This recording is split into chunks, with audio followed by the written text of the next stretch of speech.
Hi all, we are No Board Games and we wanted to thank the Anarchist Bookfair for having us.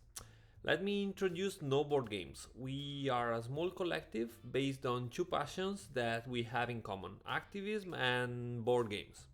Since 2013, we are developing radical board games. You can consider us as an informal board game editor, as we are taking care of every aspect of our board games, from the idea to the design and the testing. Additionally, on our website noboardgames.com, we are releasing the PDF print and play version of some interesting games, including our first board game, Riot.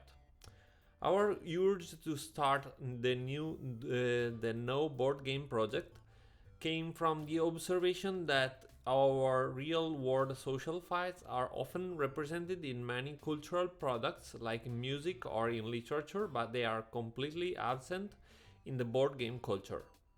In the board games, the thematic is usually fantastic, war, or capitalistic accumulation, and this fault is due to a general denigration of the board gaming world and play in general, which is not yet considered an art or a form of propaganda or of communication, unlike photography, cinema, comics, and video games, by most of the people and sadly sometimes by activists as well. Actually, board games are cultural objects with a very old history of 5,000 years behind it.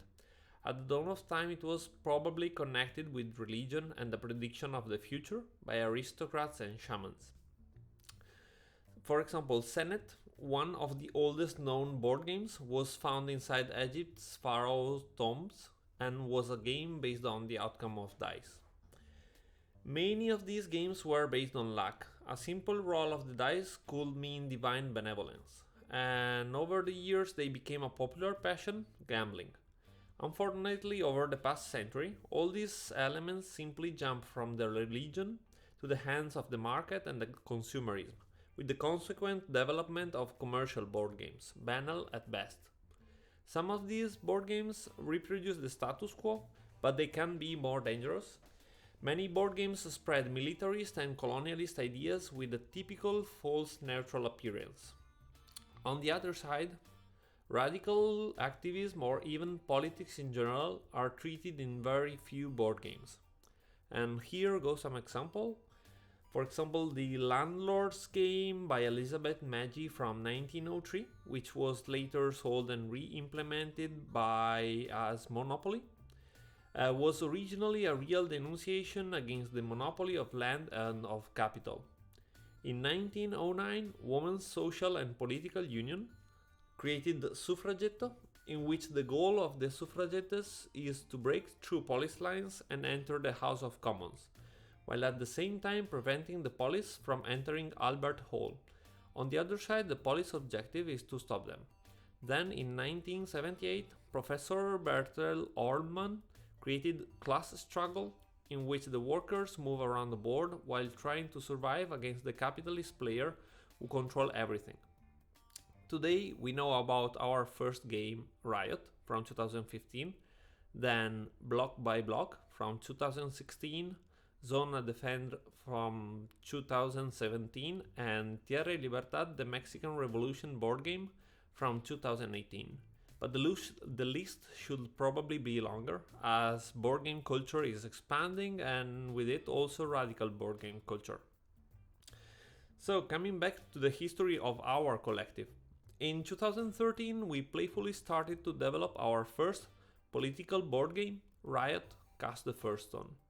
We took inspiration from an Italian game from 1979, Cartel, in which various political factions grouped in a demonstration to smash fascists.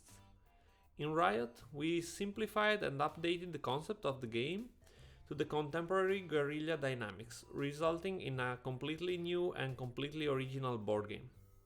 When we say original, we want to highlight that in Riot, you will not find just another copy and paste from a known rule set, but one written from scratch which attempts to mimic the real-world interactions between social players. Riot is a highly strategic game from 2 to 4 players, in which different factions start an urban guerrilla set in a small town divided in districts. The game is highly asymmetric, having different factions with different mechanics. One player will be the police, 2 players will manage the anarchists and the autonomist factions, and the 4th player will play the nationalists. The goal of the anarchists and of the autonomists is to create stable autonomous zones in the districts. The objective of the police is to stop occupations using all the available methods, and the nationalists have a secret goal, which usually involves gaining control over the whole town.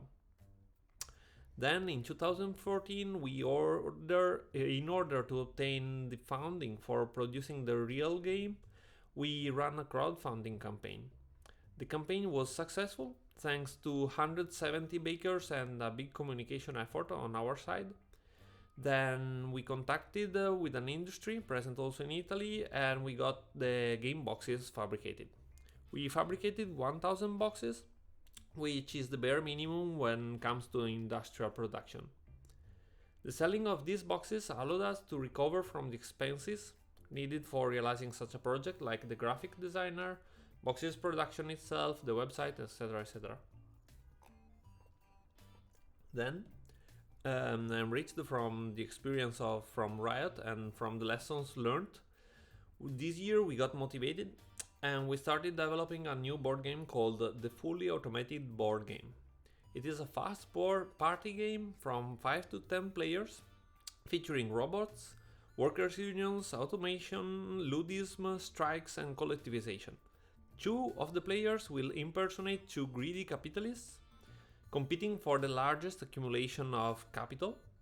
The other players will be workers, some of them with a secret role, like the ludist, able to destroy robots, the Stakhanov, more worthy for the capitalists, or the small bourgeois, which betrays his class aiming to accumulate his own treasure. The crowdfunding campaign for the fully automated board game will start on December the 1st, 2020, and will run for just 1 month on the platform Kickstarter. You can keep updated with our projects on various social networks like Mastodon, Facebook, Twitter, and Telegram. And you can find all these links on the contacts page or our website, noboardgames.com. So stay tuned and keep an eye on the upcoming crowdfunding campaign. Thanks for your attention and enjoy the rest of the fair. Ciao!